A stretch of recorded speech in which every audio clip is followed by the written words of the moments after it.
Hi, I'm Richard Bliss. Welcome to our Vidcast number 10. I'm joined here by my co-host, Aldo Giazzi. Aldo Giazzi. Aldo, that's You're waiting. I was going to say you were waiting for me to say something. I was. As you can see, our format's a little different today. For those of you who have watched the last 9 episodes, we decided to kind of try this. We're on Skype. Aldo and I are in close proximity to each other, but about an hour away, and we wanted to kind of show you, our viewers, how this kind of works. So, Aldo, does this work for you? You can hear me okay, right? Yeah, no, I can definitely I can definitely hear you, and it's obviously more convenient. But I miss that. Oh. The real, shaking hands and hugs. I miss the hugs. Well, I really miss the gaming afterwards more than anything, and I had to miss it. I had some school kid related stuff, and could not get away to our regularly scheduled grouping. And for those that don't know, we do game afterwards with a whole bunch of people, and it's a great time. And we play the games not only that we highlight, but just obviously anything that anybody's interested in. We do. We have a lot of fun, and we missed you this time. You were out. So let's talk about. Well, let's talk about a few things. So where are we going to start with? What's kind of happening in the industry? I don't know per se happening, but one of the things that it's always a question that comes up most from new publishers or publishers, how do I get that store to carry my game? Why doesn't that store bring my game in? Blah, blah, blah, why? And it's the toughest thing that we do, trying to convince stores to bring in unknown products, unknown game companies, or new game companies, because the game store owner is like, I can just order another copy of Settlers of Catan or Apples to Apples or, right. Whatever, and just why should I take a chance? And what's the answer? Well, I mean, it's a lot of convincing. I'm a huge advocate of demos and conventions, and then just naturally trying to get the consumer to get the retailer to carry it, through that recommendation, because the more that the game's demoed, the more that the game is shown off. And the more the consumer is likely to go to the store and say, hey, I just played this game, you should bring it in. Right. That type. A valid point. And something that I've been, as I talk to people as well, is that using this medium that we're using right now, you actually can use a Google Hangout or Skype to create a virtual demo, because sometimes if you have a game and you can't get it into somebody's hands, sometimes you can reach out to them and, don't take too much of their time. Don't take 30 minutes to an hour, but a 5-minute, hey, can I give you a quick 5-minute demo over Skype? And that's another way of actually reaching out and touching people. Sure, and these local game stores, they all have board game nights. Do you really have to tell the game store owner that you're coming? Sure, it's nice, but just show up at a board game night and obviously bring your board game to show off, or your card game or whatever. So if you're unpublished, there are several organizations out there. There's Protospiel that's going on in the upper Midwest. There is Unpub, which just had their convention in Delaware. There's one in Texas. I can't remember the name. We have been talking about here, one in the San Francisco Bay Area. And then one of our own, Grant Rudaic, has something called the Prototype Pen Pal program, which I encourage people to go take a look at on his website, hyperbolegames.com. If you have an unpublished game that you want to get play tested, you can actually participate in that. Because that's also one of the big challenges, is that you want to go to your local game store, but you want to reach out further with your game. Definitely. And I wholeheartedly advocate local conventions, and we'll talk about that at the end. Some of the local conventions that we're participating in. Yeah. So from a retailer standpoint, we've talked about what retailers can do to kind of build their store, make it more welcoming. I took an opportunity just recently of traveling to Greenville, South Carolina, to visit with a store there. Oh yeah, and from the shop, because I know the store, and there are 3 main points that they just do awesome. Which I feel strongly that stores should do, and this will help existing game publishers as well as new ones once they get on the shelf. But you'll see in the video that you took, he has a new release shelf right as you walk in, as in, boom, what's here and now. Right. That's the first and foremost. That's great. Get them interested. Second is the main crux of the store is just well presented. I can't tell you how many stores I've been into where it's just chaos. wood shelves that they probably built out back, or something from, Kmart from 20 years ago. But that's just, anyway, Boardwalk does a great job in having that crux being great. And then to make their store not only mom-friendly, family-friendly, but to keep the core gamer geek happy, the tables for demoing are in the back of the store, not discouraging the generic person, Right. but, having that spot for the gamers to do Magic, Friday Night Magic, board game night, whatever it may be. So I shot a couple of videos there, did an interview, a long interview. We also did a walkthrough. Let's take some excerpts. I have some excerpts I've prepared. Let's go ahead and show our viewers just a few seconds here, or a minute or two, of excerpts of that interview with Josh Givens, co-owner of Boardwalk in Greenville, South Carolina. Let's go ahead and take a look. I thought I'd take a few minutes with Josh just to kind of talk about the layout of the store and how they configured things. Can we go through a quick walkthrough through the store? Sure, let's take a walk. Okay, so let's start with, we've just walked in the door.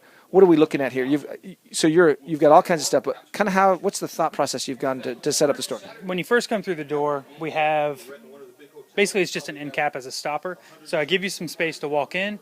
You see the space, you stop. There are familiar games on here: Skip-Bo, Uno, Pit, Dutch Blitz, stuff like that. So you walk in, you automatically see something familiar. It gets your attention. It might be something that you came in to pick up quick anyway, but if not, you can relate to some of these items. You know what this place is about. You know what we have. Okay. And then what? So now they've got a decision point, right? Left or right? And you're telling me Right. right. The majority of people go to the right. Not everyone, but left. the majority of people go this way to the right. Okay, so you've set the store now up to cater to this flow to the right. Absolutely. So let's just take a look at what you've got over Easy here. for them to find what they're looking for. Okay, so they flow to the right. Somebody's been to the store, and this is what they first encounter here. These first two bookcases, they have kind of morphed and changed. I've moved what was here back 2 cases, and we put some stuff that was up for sale. So things for Christmas, a lot of people are coming in looking for deals. They want a good game. They want a special deal on it. We put stuff up here that we want to make room for new inventory for the upcoming year. So I put sale stuff here because that's what people were looking for in November and December. Okay, and so then they move through here. They don't familiarity. They're kind of seeing maybe some stuff, but I see now we got Monopoly down here. Yep, you move forward a little bit more, and then Monopoly. Everybody knows Monopoly. It's been around for decades. Like it, love it, indifferent to it. This is something that everybody that walks in, they can see, they can identify with it. They know what it is. They know what we sell. They know we have games. If we look at the hobby markets, I'm interested how you've kind of structured this. So as we come around here and we take a look, let's take a look at the cards and what you've set up here. Okay. A lot of the stuff here, I've set up this in feature to have. These tend to be, on our case, they're smaller, less than $25, less than $30. It's something you can pick up. It's an easy purchase for the day. It's not a big commitment like a $60 or an $80 game. Hey, yeah, I heard about this. Oh, it's only $10. I'm going to go ahead and grab that today. So it's here. It's easy for them to grab. It's easy for them to see. You put it right out in front where the customers can find it. And so from here, I'm guessing RPGs to the right, cards to the left. Well, here we have, these tend to be things like Munchkin, games like Bang, some of the cooperative games like Flashpoint and Forbidden Island. These are games that more traditionally the hobby gamers have seen, but they're gaining more and more exposure, especially things like Munchkin, in places, in big box retail. So you're going to find these games at other retailers. So again, it's still something that the casual customer can identify with, but it's something that our core market is coming in and buying. So let's talk about being exposed now to the hardcore. Let's go on the other side here, and we'll go around here to the left. Here, this aisle is a destination aisle. People that come here know that they're coming here. If you're coming to buy Magic, you know that you're coming to buy Magic. They're not looking for Monopoly. They're probably not looking for Monopoly or Clue or any of those games. So they're coming to buy Magic. If you're coming to buy Dungeons and Dragons books or miniatures or paint or some of the deeper, more involved games, you know that you're coming here to get that. So 90% of those customers come in, get what they want, and purchase it. Okay, and then one of the things the reasons you moved here as a store was for the table gaming. So as we take a look here, some people are playing some games back here. So what was the thought here? Well, we knew that when we moved out of the mall that we needed some place to play. We didn't want it to be expansive and hold 200 people because that becomes play space with a little bit of retail. We still wanted to focus on being a retailer because we need to stay in business, obviously. So we put in a few tables in the back. In the beginning, as people began to learn about us, they would come, they would play, and it was plenty of space then. But now we are full. Monday nights were full. Tuesday nights were full. Today we had that great group that came in and played with us. Friday nights were jam-packed. We're using the tables at the restaurant next door to run our Friday Night Magic events. Saturdays, there's people running games in here all day. So it's become a huge asset to give back to our players because we've had more people connect with each other in the store than, oh, well, do you want to come over to my house and play a game? That's not always on somebody's motive to do if they want to play a game. Yeah, I want to play this game, but I don't want to go to your house. They can come here as a neutral location, meet up at the store, play here. We've been talking with Josh Givens, the co-owner of Boardwalk here in Greenville, South Carolina, who just gave us basically a tour and the thought process behind how the store has been set up. Josh, thanks for taking a few minutes. Thank you, Richard. I appreciate it. Okay. Hope you enjoyed this. Okay, so there you go. There's, that was just a quick overview, but it gave some of the ideas that you were pointing out. Yeah, and again, I can't tell you how many stores just don't get any of that right. I've walked into some stores and like literally just looked in, scanned, and turned and walked out. And it was just like, I don't even want to go in here. That's right. So make it, inviting. Hey, you know what? Speaking of inviting, let's invite, if you're a retailer and you're watching and you'd like us to highlight your store similar to what we did with Greenville, with Boardwalk in Greenville, send us a video. You can make it as long as you want. We'll chop it up, edit it, and we'll highlight it and kind of talk about it. Or if you want to be on the show with us to kind of do an interview like this, we'd welcome you to do that. I think that'd be a great idea. I'd love to see some other stores around the country. Well, but I want to encourage these stores that one of the things we want to get out of them if we're going to show off their store, I really want their 2 cents on recommending to game publishers, new game publishers, even small existing ones, what they as a store want from that publisher. What helps them the most move new games. Okay, perfect. And so we extend that invitation if you'd like to participate, and they can get hold of us, either comment. Most of them know you, Aldo, already, so they can go ahead and get hold of you. Yeah, please do. So the next batch of things we're doing is we're just going to talk about very quickly new releases. And I have them next to me, but we're going to pop in better pictures of them, right? We're going to try. We'll see how this works. Yep. We're going to try. Which one are we going to start with? We're going to start with Level 99 Games Minigames Library. And you may be familiar with them from their game BattleCon. And then just recently on Kickstarter, they just did BattleCon Devastation, which is the standalone. I mean, it's like 3 times the game of the original BattleCon. I just actually talked to Brad, the owner, this morning, and it's good to go. It's going to be in a big Dominion-sized box. Wow. It has 25 characters, standalone as well as useful with the other game. He's got a lot of other games going on with it, but it was a huge Kickstarter, well over 150,000, 1,200 plus backers. He did a great job, but for now, we're just releasing the Minigames Library, which let's do, because what he did is he not only put little bits of pieces to play with the game, little tokens and such, but you can see that there's 7 individual decks. So it is literally just that. It is a library of games that you can play, multiple games that you can play with each of those decks that you see in there. Cool. So we just released it. It's just going out there this week. So Level 99, I even told Brad this morning, he's that outlier. And he's like, what? I go, outlier in a good way. You know how we've always said 9 out of 10 games just barely sell anything and they're done after a couple months, things like that. His old BattleCon is picking up. He got great response to the new BattleCon, and then we just released this, and he just told me, he's like, I've got 3 other games that are all ready to go, and he's doing what we talked about in the last vidcast. He's doing iOS applications. Really? Yep. Oh yeah, you can play BattleCon with 3 or 4 free characters on your iPhone right now.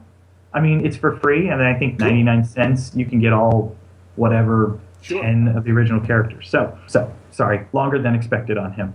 That's right. What do we got next?